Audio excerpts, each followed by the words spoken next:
అభయ foundation Balachandra గారు ఎలా తెలుసుకున్నారో కానీ మా అదృష్టము ఆయన వచ్చారు, మా ఇంటికి వచ్చి మాట్లాడారనమాట. తాతగారి బుక్ గురించి ఇట్లాగా రిలీజ్ చేస్తున్నాము అని చెప్పి రాములు గారి కోడలు ఎవరైతే పబ్లిష్ చేశారో ఆమెతో పాటు వచ్చారు.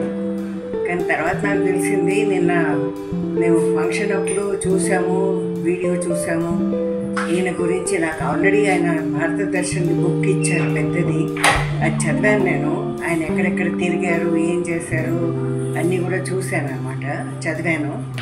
కాబట్టి ఈయన ఇంత బాగా ఆయన మామూలుగా చదువుకున్నవారు అంతా చేసి స్వామిగా మారిపోయి సోషల్ సర్వీస్ అంటే ఒక విధంగా డిస్టిట్యూట్ చిల్డ్రన్కి వాళ్ళకి అంతా సేవ చేస్తున్నారు. అది కర్ణాటక, తమిళనాడు, కేరళ, మహారాష్ట్ర, ఇక్కడ ఇన్ని ప్లేసెస్ని ఇంతమందిని ఆయన మాటల్లో విన్నాను. ఆయన చాలా స్ట్రిక్ట్ అని చెప్పి వాళ్ళు స్పీచ్లో చెప్తా ఉన్నారు. మరి ఇన్ని సంస్థలు నడుపుతున్నప్పుడు ఒకరు తప్పకుండా స్ట్రిక్ట్గా ఉండాల్సిందే, లేకపోతే ఎవరికి వాళ్ళే ఏమన్నా తీరే సంస్థలు బాగా నడవదు కూడా. నాకు బాగా ఎక్స్పీరియన్స్ ఉంది, ఎందుకంటే 50 ఏళ్ల సర్వీస్లో నేను చూశాను. స్ట్రిక్ట్గా ఉండాలి, అట్ ద సేమ్ టైం మళ్ళీ వాళ్ళ ప్రాబ్లమ్స్ తెలుసుకొని లీనియంట్గా అంటే ఉండాలి, 2 రకాలు ఉండాలి. సో నేను ఆయన గురించి, ఆయన చాలా చక్కగా మాట్లాడతారు, ఎంతో మర్యాదగా మాట్లాడతారు. ఆ చిల్డ్రన్ అంతా కూడా చాలా బాగా కల్చరల్ ప్రోగ్రామ్స్ చేశారు. తర్వాత ఒక అమ్మాయి, తను డాక్టర్ గైనకాలజీ చేసిందని తను చెప్తా ఉండింది. రియలీ చాలా గ్రేట్ అది. ఆ తర్వాత వేరే వాళ్ళని కూడా తను ఇంట్రడ్యూస్ చేస్తూ వీళ్ళు ఈ విధంగా వీళ్ళందరూ కూడా పైకి వచ్చారని చెప్పారు. కాబట్టి ఇది ఇంకా ముందుకి సాగిపోవాలి నేను కోరుకుంటున్నాను.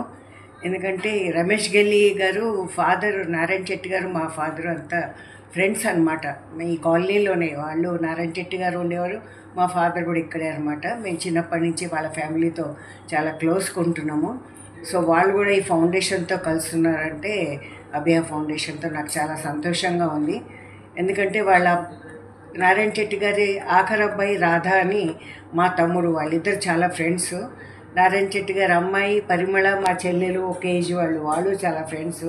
ఆ ఫ్యామిలీ అంతా నాకు బాగా తెలుసు. సో వాళ్ళు కూడాను అభయ ఫౌండేషన్తో కలుసుకొని చేస్తున్నారు. ఇంకా ముందుకు పోవాలని నేను మనస్ఫూర్తిగా కోరుకుంటున్నాను.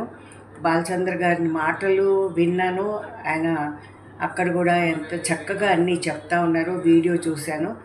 I'm very happy. ఆయన్ని కలుసుకున్నందుకు నాకు చాలా సంతోషంగా ఉంది.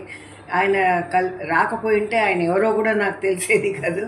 సో ఒక విధంగా ఐఎమ్ వెరీ హ్యాపీ అండి.